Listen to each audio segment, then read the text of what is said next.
We got weed, we got freaking... You gotta be kidding me.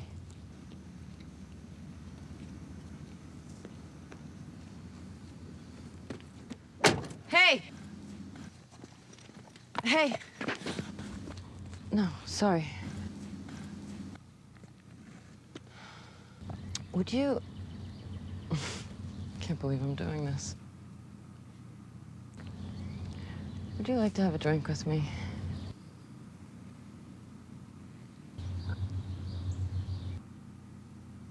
See? See, I told you if we hung out in front of this place long enough, we'd get laid. Thank you. Thank you, God!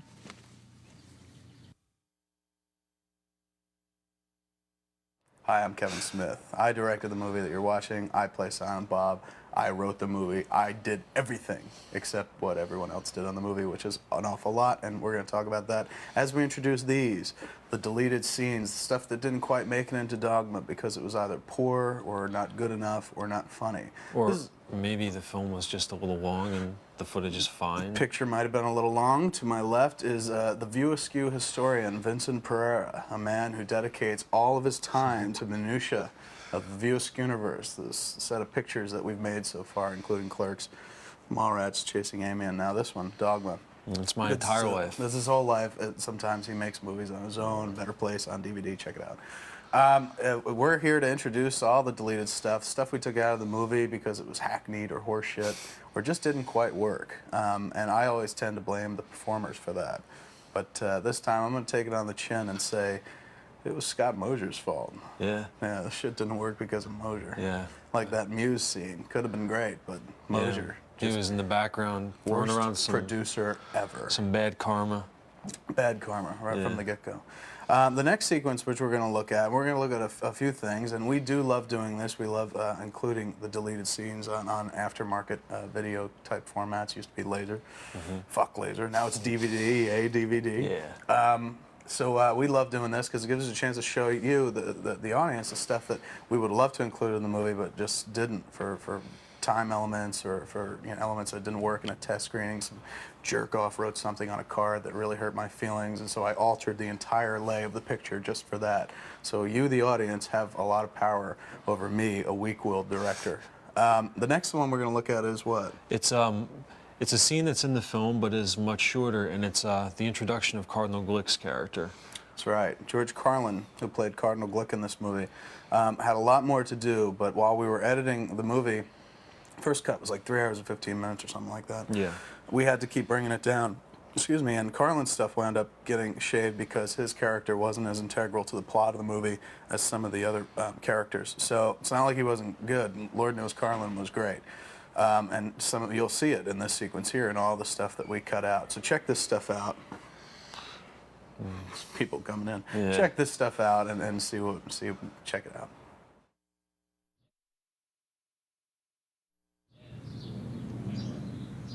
I don't really want to be here. Jesus Christ, his only Son, our Lord. Fair enough. A time and place you'd rather be. You like a shrink or something?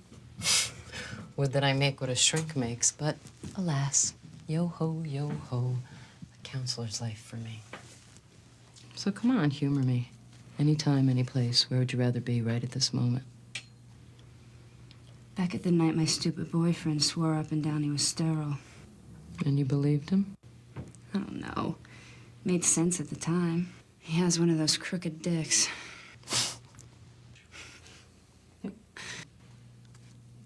So, let me see. Now, this is your, what? Third time? All right. Let's say we skip the lecture as long as you promise to use condoms and go on the pill in the future. If I take the pill, I gain weight. What? I never heard of such a thing. I have to call the AMA right now about the shocking new medical development. I used to feel the same way. I wouldn't go on the pill because it made me blow up. Take my word for it, though. It's worth the 5 extra pounds. Yeah, I could even notice on you. You would if I were still on it. What do you use now? I don't. You don't use anything? You? Why not? That's a very personal and very boring story I don't feel like I know you well enough to subject you to. Oh, come on. I want to hear your sad tale of woe. Who knows, you might tell me something so scary I'll never have to make this trip again. Okay. But feel free to nod out. You know these girls who dated the same guy all through school? Well, I was one of them. Brett Waits. We were in love. So there we are, away at school, and suddenly there's no parents to worry about anymore. So we're screwing like rabbits, just constantly doing it. And since I'm not on the pill, since the pill makes me gain weight, guess what happened? You wound up getting pregnant. I tell my boyfriend, and you know what he says? Tells you to get an abortion. Begs me to have it. Get out of here. He's suddenly filled with the desire to be a family man. He's telling me we should quit school and get married. I'm telling him that that'll screw up our educations. We fought about it for a week. And to make matters worse, he cornered me with an ultimatum. Either I was going to have this baby or we were breaking up. What a scumbag. He's even got the Planned Parenthood all staked out. His RA's mother works there, so if I go in, I'm caught. Why didn't you just dump his ass? I was in love with him. So, it's an old story, but I started asking around about alternatives to Planned Parenthood, and as it turned out, a girl in my sorority had a cousin in med school, second year. And before I know it, there's me in 1981 on the receiving end of what could be considered a slightly more advanced wire hanger abortion. All because I'm in love with my boyfriend. So, it goes off without a hitch. I tell him I miscarried. He nurses me for 2 weeks because I was feeling really sick. I figured it was the guilt. It takes everything I have to keep from telling him the truth. But after a while, the lie becomes the truth. I miscarried. That was that. After graduation, we got married, and we immediately set about trying to have kids. We tried like hell for the first 6 months, but nothing happened. I went to the gynecologist to see if everything was okay on my end. It wasn't. It seems the instruments the med school student was using weren't as clean as they could have been. That sickness I was feeling wasn't guilt. It was this infection which, over the course of 4 or 5 years, had left my uterus completely unable to sustain life. I'd never be able to have a child. I unload on my husband through my tears. He just stares at me through his. And in the calmest, most rational voice I've ever heard anybody use, he asks me for a divorce.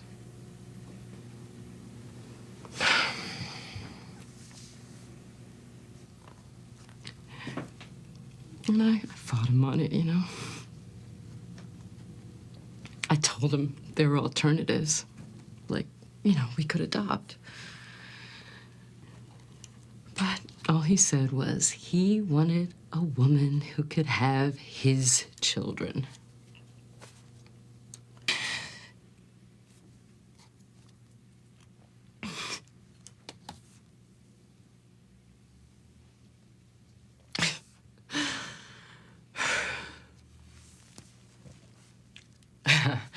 He remarried. He had 2 kids in 2 years with his new wife, and we never spoke again. And I started working for Planned Parenthood. Interesting postscript to that story. The med school student, he dropped out of school 2 weeks after my abortion. Turns out he couldn't stand the sight of blood. He sells shoes in Monticello. The 5 pounds will go straight to your boobs, making you a god in your boyfriend's eyes. Trust me. Take the 5 pounds.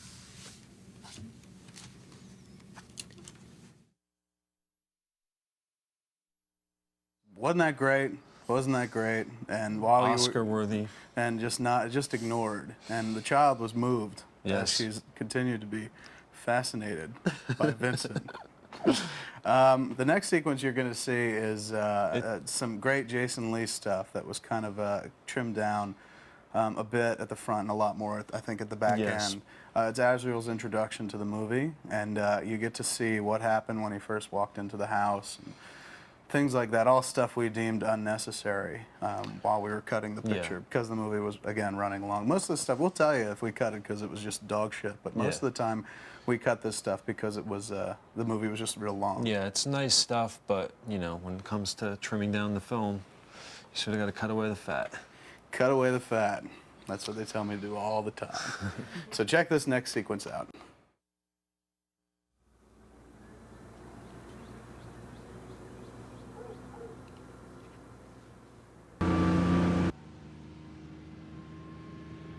All right, Indiana, Ohio, Pennsylvania, New Jersey. Don't forget Pittsburgh. Right. The Angel of Death returns. Sounds like a bad movie. Oh, keep it up. I mean, the last time you started giving me shit about my job, we got sentenced to life in Wisconsin. Besides, movies are bullshit. You ever wonder why, all this time we've been down here, we never had the balls to leave the cheese? I remember why. He told us to stay where he put us. We were all pissed scared he'd send us someplace worse than Wisconsin if we disobeyed him again. Right. Where were we afraid he would send us? New Jersey. You know, maybe you're wrong about this slaughter thing. How can you even be sure what incurs the Lord's wrath these days? Times change. This is my baby. This is mine. That's right. Scott Mosier is Vincent's bitch. For the next clip, we're going to look at a little more Jason Lee stuff. Jason Lee, which we can never get enough of around here at View Askew. A little more. Lee, it was Jason Lee's picture, in my estimation. But what is it? It's a little bit more of Jason the second time he's talking to the triplets. We also get to see some carnage, some of that violence that you got so railed for. That we really got in the attacked film. for unnecessarily saying that the movie was too violent. It wasn't. Most of the stuff happened off camera, and not by choice, but just by virtue of the fact that I'm just not talented enough to shoot violence well. So we wind up doing it all off camera. Something bad or violent or potentially visually exciting is about to happen, and then we cut away to a very long conversation, come back in the aftermath and talk about, like, hey, remember when people just got the shit beat out of them before and nobody saw it? That was great. Exactly. And this actually leads into another longer version of a sequence. It's the first half of Chris Rock and Linda and Jay and Bob at the movie restaurant, where Chris Rock talks about where the Stygian triplets came from. The origin of the Stygian triplets, which I know a lot of people out there were kind of wondering where they came from and thought that it hurt the movie, that they didn't know. And now you'll know. Now you'll find out. It probably held us back at the box office a little bit. Yeah. Now you'll get to figure out where the Stygian triplets came from. Is there any way we can blame Ben Affleck for these sequences being cut? I just always shift the blame to Ben Affleck for everything. So anything you see that didn't really pan out, it's probably Affleck's fault. Not necessarily as much Mosier. I was getting your back before, dude. Benny was attacking you. Check out this next sequence. Attack me. Nasty little bastards called the Stygian triplets. Just your average neighborhood bored teens who, when they were alive, snatched a neighbor's toddler and smashed his skull in just to see what it looked like. I believe was the reason they gave. They were killed in a car wreck on the way to a detention center. So they're dead too. Yeah. I mean, you'd be surprised how many dead people are just roaming around. We're stubborn bastards. The thing is, though, those kids are supposed to be in hell, which means somebody wants you out the picture so badly, they're willing to summon demons. Is it those two angels I'm supposed to stop? Couldn't be. They're not evil, they're just stupid. Are you gonna listen to this shit? We never know who this guy is. For all we know, he could be with those fuckers. Both showed up around the same time. I hate to say it, but he does have a point. How did you know where to find us? You know what the dead do at most of their time? Watch the living, especially in the shower. I can't wait to die. This is the tail end of the movie restaurant sequence now. If you'll recall, Bethany gets up, walks away, and it sort of cuts to them mid-conversation on the swing in the final cut. Here you see the first half of that conversation, and then that leads into what for the fans is probably, at least for the fans from the website, who've been clamoring for this sequence incessantly. All three of them. Yes. This is the infamous Fat Albert sequence. That's right. This is the sequence in which I actually get to sing and dance. Yeah. And Jason Mewes as well. Jay and Silent Bob do a song and dance number. And it was real funny, I thought. I thought we did a really nice job with it. But, see? But at Cannes, we screened it at Cannes. That was the last time it was in the movie. Some people said, oh, it's kind of long. It's not that funny. And we said, well, fuck it. It's just for the DVD audience. Yeah, so exactly. here it is, just for you guys. We pretty much shot it just for you. Exactly. A couple $100,000 just to make this little inside joke for you guys. Jay and Silent Bob performing Fat Albert. There's also a bit of some girl stripping and some gang members. If you're into that chasing kind Amy. of thing, there's some of that as well. But really, key here is Jay and Silent Bob dancing. Yes. See, children love Silent Bob. It just doesn't get much better than this. Check this out. Hey, I'm sorry if I scared you. Really. I just feel violated. I mean, why does anybody care about my private bullshit? I'm just a suburban chick with a useless degree who counsels pregnant teens. And Jesus was just a carpenter's kid. Hey, you gotta face the facts. You're the only one that can do what has to be done here. Well, why not get the Pope? Somebody holy like that. Hey, just because a guy wears a funny hat doesn't make him the right man for the job. Only certain hands can save the world from itself. But the question is, are those hands attached to someone strong enough to carry the burden? I'd like to think yes. Yes.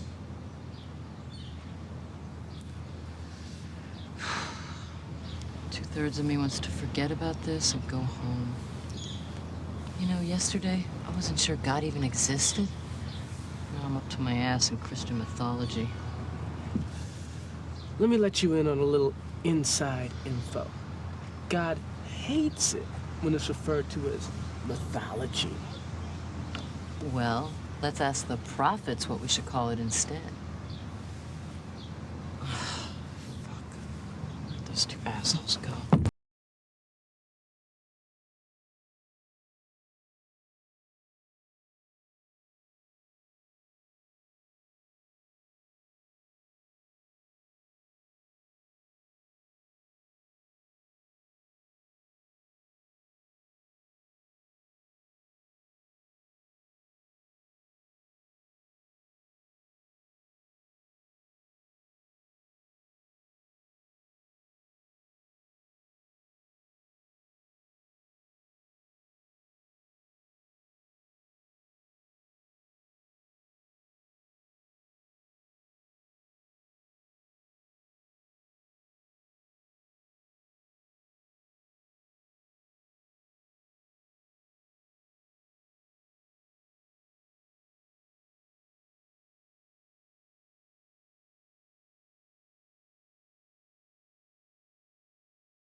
Oh, white boy! White boy! I believe you came to the wrong motherfucking jizz.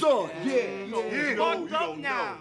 Now I believe you was about to apologize. Yeah, apologize. You want an apology. Give me at least one I'm sorry, and I'll put a kill shot through that thick motherfucking skull of yours. Talk to him, Go ahead, Kane. Step aside, baby, so I can slap this pussy-ass Nino Brown wannabe down. What? Now, I was thinking, if you kiss my dick all nice and slow like before I cap you, I might bring a coconut to your funeral. A coconut? Yeah. I'll even lay it on your grave, stick a straw on the end of it, and stick the other end in the ground. You wanna know why? Why? Cause your big ass lips will reach, bitch! Fuck that! Yo, handle that! Rufus! You think every white boy cowers at your ass? Shit! If I don't plant you, watermelon... Watermelon! My muscle here will. You think he's my fucking boyfriend? Shit, man, I love chicks. This man killer's with me for one reason and one reason only. To fuck with those who fuck with me. Soundbob don't talk in words, he speaks in bullets. Tell you what, I'll let him explain it to you.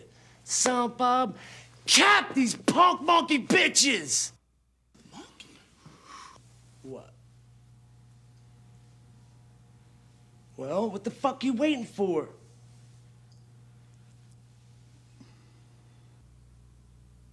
Yo, don't tell me you don't have a gun. You have no fucking gun? What the fuck do you mean you have no fucking gun? All this time we've been together and you have no fucking gun? What was there about a motherfucking watermelon? Watermelon? That's just fucking great, man. You think I would have said all that shit if I knew you had no gun? Get that Fuck, motherfucker man. Hell yeah! All right, boy. You got at least 1 second. Great, And then we gonna cap fucking your great. dumb-looking ass. Start now. Shoot. Light it to his ass, baby. I can't believe you, man. Do me a favor, shoot this piece of shit first. No gun.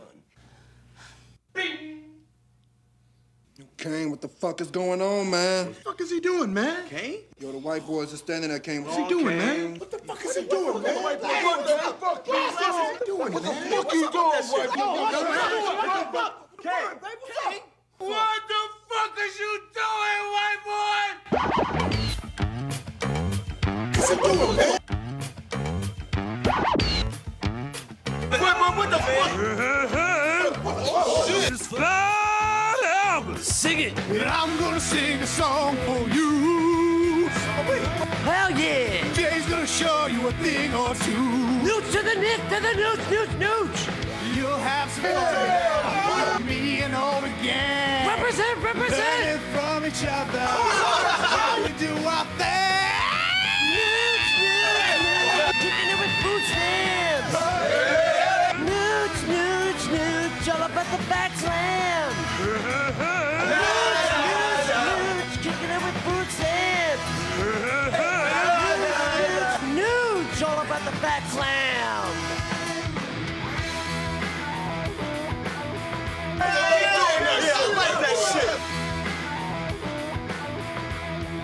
I thought she looked familiar. Who? Serendipity.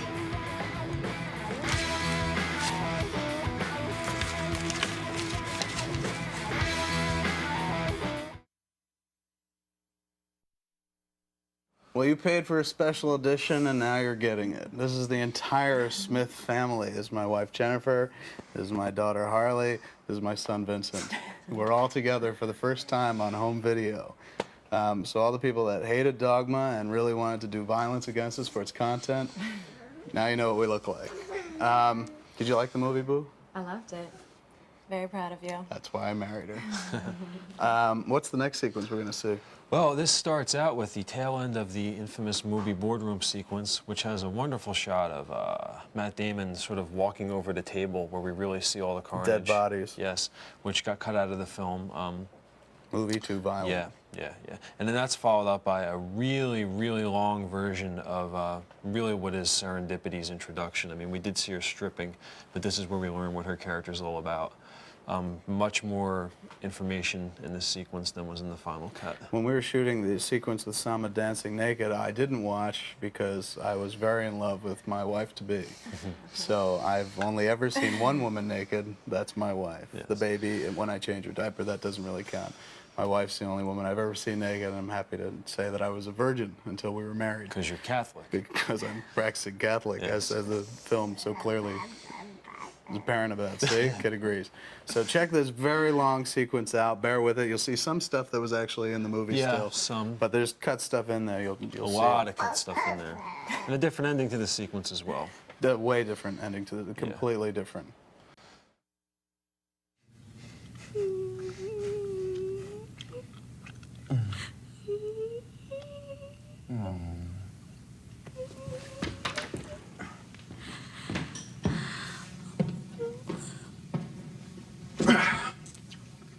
Come on, you. God is a woman. I don't know what the big surprise is.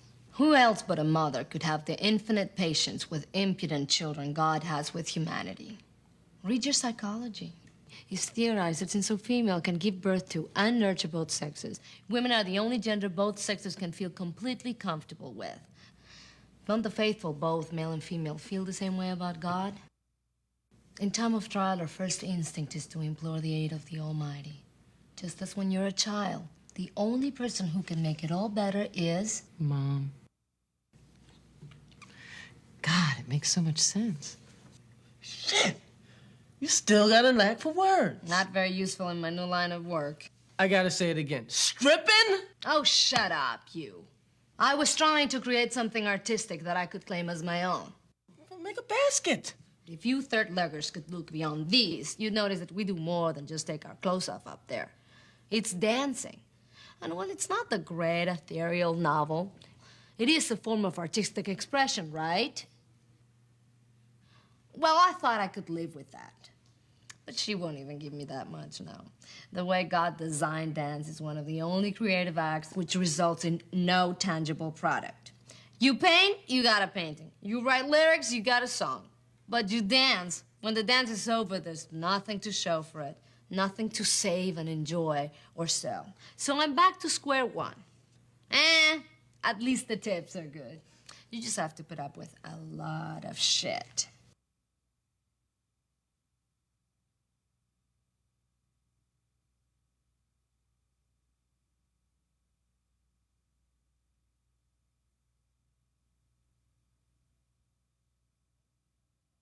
I told you having a body isn't all it's cracked up to be. Why didn't I listen? I can't stand being flesh anymore. Especially this halfway crap. Not only do I have to take care of the aesthetics, the showers, the hair cutting, the pit shaving, but I can't take advantage of the benefits. Like getting laid, or using my period as an excuse not to get laid. The only true boon to having a period, from what I understand. Excuse me. Can you squeeze this thing for some answers? I can give it a shot. What's going on? The Mewes is about to talk to this demon. Cool, can we watch? Not a good idea. Demons can wreak havoc on the weak-minded. Fuck you, weak-minded. Me and Son Pop could talk to him in his own language. See, he'd understand this. Whoever sent this might send more. I suggest you take the princess and get as far away as possible. I'll do what I can to get something out of Poopy Boy here. If there's anything helpful, I'll get it to you somehow. Thank you. And you're a great dancer. Oh. Well, you should see me juggle. Hey! Now, you know you're supposed to be prophets, right? Then start acting like prophets. You should have seen that thing coming. What the hell are we getting yelled at for? Just watch out for Bethany. Go. Bitch, it's just because she's good looking, she can tell us what to do. She told me if you behaved yourself, she'd sleep with you. Yeah? A demon would have a field day with you. Man, shut up. You shut up. Nice girl. Yeah, she comes from good stock. I can't believe you haven't told her. Not the right time. How uncanny is the resemblance? Those eyes, the lips. The nails. Blasphemer. Oh, shit, you better go. I'll take care of the trash. Good luck. Give me a hug. All right, Stinky. Let's see what you know.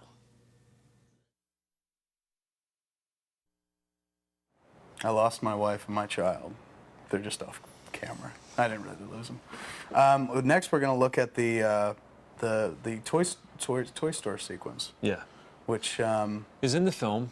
Is in the film, but it's an abbreviated version of the film. This one's, as per usual, just much longer. Much more Jason Lee. A lot more Jason Lee. Good, strong, solid Jason Lee type stuff. If you like Lee's very unique delivery, you'll love this sequence because there's lots and lots more of it. And he's really funny. Bit with him and a girl that's very funny. Yes, we watched this stuff with him last night, previewing the cut footage, and he was just in stitches and kept asking why it was cut, and I didn't have a good answer for him, and he left in tears this morning. Yes. So this sequence is especially for Jason to watch and enjoy with his loved ones, because before the movie came out, he was telling everyone that he was the star, and then this stuff got cut, and it wasn't clearly the case. And he was telling everyone about this great bit with the little girl. Which never they made were all it. in the theater, just waiting for it. Yeah. Disappointment all around is what we specialize in here at View Askew. Just build up your expectations with something like Clerks, witty, original, funny, new, and then just keep delivering the same horseshit to you, retread through different channels with lesbians and Catholics. Same thing. If you've seen Clerks, you've seen all our movies. Is your next film about a lesbian nun? Don't get us. We got enough trouble already. I will never make a movie about a lesbian nun. Do you hear me, Bill Donahue? So check out this cut stuff of the Toy Store sequence, which we're very proud of. If that's the case, then why are you helping us? You were both given a raw deal. Almost as raw as mine. I figure if you guys make it back, then maybe there's hope for me. In the meantime, I suggest you find an alternate mode of transportation. If anything else comes up, I'll contact you. Thank you, Osriel. You're a true friend. Would you expect anything less from a demon? I have to get back to the pit before they get suspicious. And remember, incognito.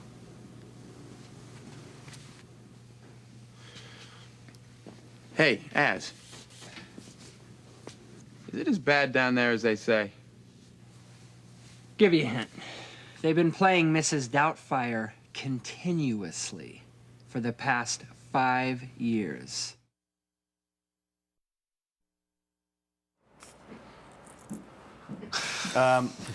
Next up, we're going to check out a sequence that was cut from the train sequence, the stuff with Chris Rock and Linda Fiorentino on the train. And the scene that's in the movie is pretty much a condensed version of this scene. There's just a lot more information. You'll notice the theme, the running theme in all this cut footage is that it's essentially the same scene, just we say a lot more in it, and maybe it's not all useful. Yeah. Because I feel as a filmmaker, it's your duty to actually tell as concise a story as possible. Paul Thomas Anderson, I hope you're listening. Impart as much information in as little time as possible, and don't be so showy and flowery with your language and pretentious and bore the hell out of the audience. So we tried not to do that on Dogma, and hopefully we succeeded, particularly in this sequence right here, which if you go match it against what's in the movie, you'll see same thing imparted, but just a lot more, much longer, a lot more said to get to the same point. Overall, it's interesting that you bring that up because a lot of people have this fabled vision of the 3-hour cut of Dogma having these grand sequences that aren't in the final cut, and you know, when you look at these deleted scenes, you realize most of this stuff is in the final film. It's just much longer here. Absolutely. People seem to think that the longer version is the quote-unquote director's cut. Not at all. The movie that you saw in theaters and that's here on the disc, that is the director's cut of the movie. There's nothing that I'm like, man, I wish we had kept that in. I mean, that's pretty much everything you're seeing in the flick is a director's cut. And if we had put out the 3-hour plus version of the movie, it would have been abysmal. It would have been really bad, which is why we didn't even include it on this disc. We're just too embarrassed to show you. It's easy to show you stuff out of context, but imagine we showed you a 3-hour and 15-minute version of the movie. Crap, you guys never come back. Some of you probably already left. Probably follow through on those death threats. We'd see a lot of action on those death threats. So check out this sequence and compare it to the one that's in the flick, and you'll see what I'm talking about.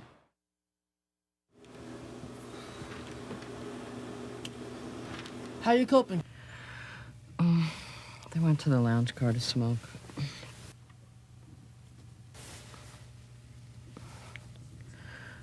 go get them. Make sure they're not getting into any trouble.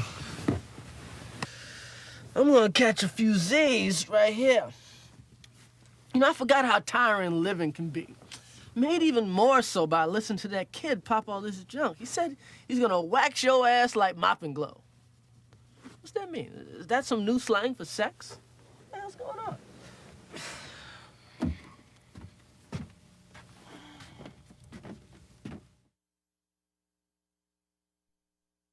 If you've seen any of our crappy pictures that we've made before this one, which was also crappy, you'll see a lot of Star Wars references. I pretty much built my career on referring to the works of George Lucas, and Dogma was no exception. We shot a sequence that talked about Star Wars, and we wound up cutting, I think it was in Cannes. We showed it in Cannes. He showed a shortened version of it in Cannes. A shortened version in Cannes. We never showed the whole sequence. Here you're going to see the whole thing as it was intended, and Maddie delivered it and did a great job, but it's just at the end of the day, it wasn't that funny. It wasn't nearly as funny as the other Star Wars stuff we've done in the flicks. And also, it was just, this was 99 was a year everybody was talking about Star Wars. Back in the day, it was kind of fun to talk about it. Nobody was talking about it anymore, particularly back in 94 with Clerks. Yeah. But 99, forget it. It was the year of Star Wars again. So we didn't want to reference it anymore. And we felt that was reason enough to omit it from the flick.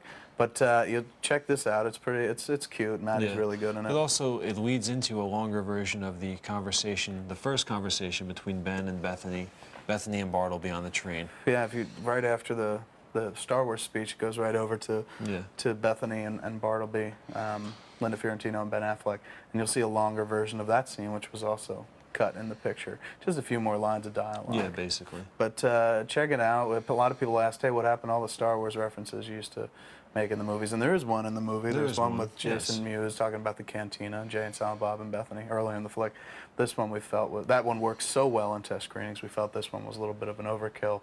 Plus, why talk about Star Wars anymore? A lot of mitigating factors led to cutting this out. Not one of them was a letter from George Lucas saying, stop talking about my movies. We haven't received that letter yet. Ironically enough, we did mix the movie at Skywalker, though. Yeah. All this useless information leads you into this next clip. Check it out.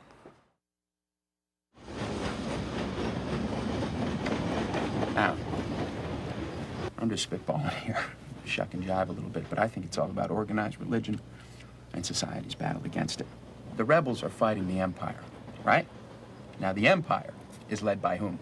Darth Vader? No, it's led by the Emperor. And the Emperor is a practitioner of the Force, albeit the dark side of the Force. And the Force is basically a religion.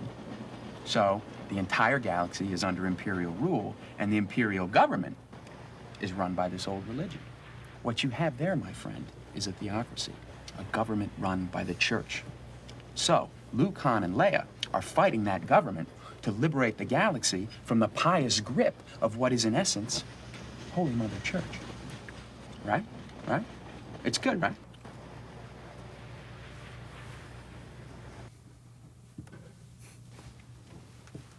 You can smoke up with them if you want. You don't have to keep me company.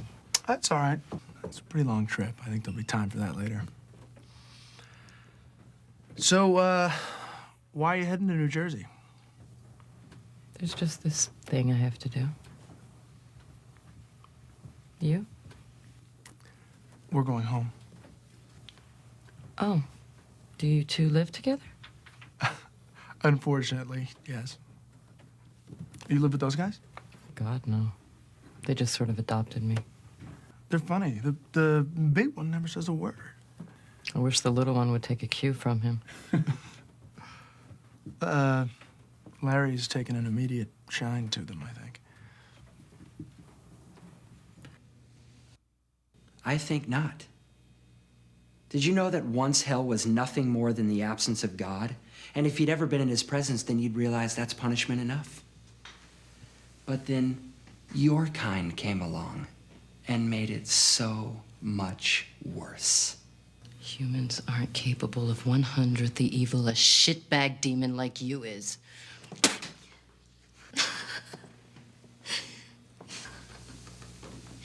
Evil is an abstract! It's a human construct! But true to his irresponsible nature, man won't own up to being its engineer, so he blames his dark deeds on my ilk. But his selfishness is limitless. And it's not enough to shadow his own existence. No, he turned hell into a suffering pit. Fire, wailing, darkness, the kind of place anyone would do anything to get out of. And why? Because he lacks the ability to forgive himself. It is beyond your abilities to simply make personal recompense for the sins you commit. No, you choose rather to create a psychodrama and dwell in a foundless belief that God could never forgive your grievous offenses. So you bring your guilt and your inner decay with you to hell, where the horrid imaginations of so many gluttons for punishment gave birth to the sickness that has infected the abyss since the first one of your kind arrived there, begging to be punished. And in doing so, they've transformed the cold and solitude to pain and misery. I've spent eons privy to the flames, inhaling the decay, hearing the wail of the damned. I know what effect such horrors have on the delicate psyche of an angelic being.